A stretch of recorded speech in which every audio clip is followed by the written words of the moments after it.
வணக்கம் உறவுகளே, எல்லாரும் எப்படி இருக்கீங்க? எல்லாரும் நல்லா இருப்பீங்கன்னு நினைக்கிறேன். வாங்க வீடியோக்குள்ளே போகலாம். கண்ணீர் மட்டும் விற்பனைக்கு என்றால் ஏழைகள் தான் கோடீஸ்வரர்கள்.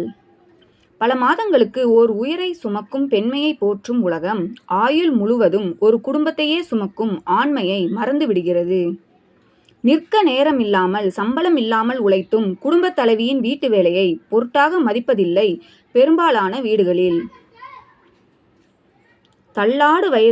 தள்ளாடும் வயது வரும் முன்பு தனக்கென்று எதுவும் சேர்த்து வைத்துக்கொள்.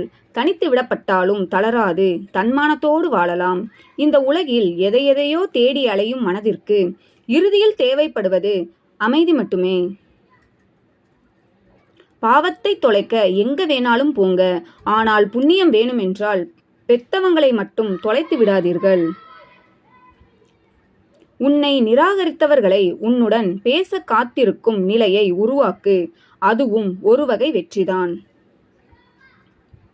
ஒழுக்கமான மனைவி அமைவதெல்லாம் கடவுள் கொடுத்த வரம் அல்ல, அவள் பெற்றோர்கள் வளர்த்த விதம்.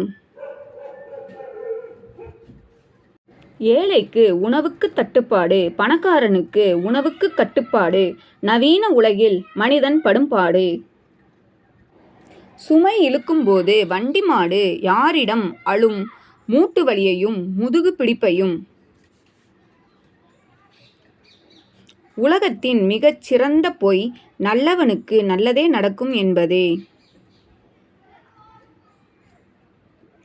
காற்றுள்ள போதே தூற்றிக்கொள். இதன் அர்த்தம் வாய்ப்பு வரும்போது பயன்படுத்தி கொள்ள வேண்டும்.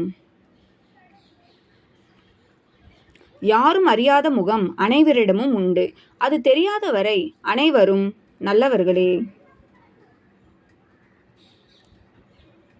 தாய் நம்மிடம் எதிர்பார்ப்பது பணத்தை அல்ல, தன்னுடைய வளர்ப்பை, பிறர் குறை சொல்லாதவாறு உள்ள நல்ல குணத்தை.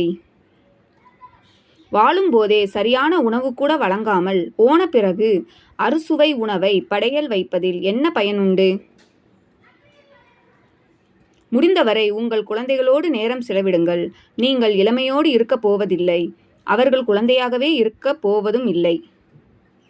ஓடி ஓடி உதவி செய்யும் வரைதான் அனைவராலும் மதிக்கப்படுவாய்.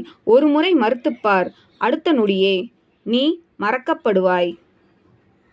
நாங்கள் யாரிடமும் கையேந்தாமல் உழைத்து வாழ முடியும். எங்களிடம் கையேந்தாமல் யாராலும் உயிர் வாழ முடியாது. ஆனால் நாங்கள் யாரையும் கையேந்த விடமாட்டோம்.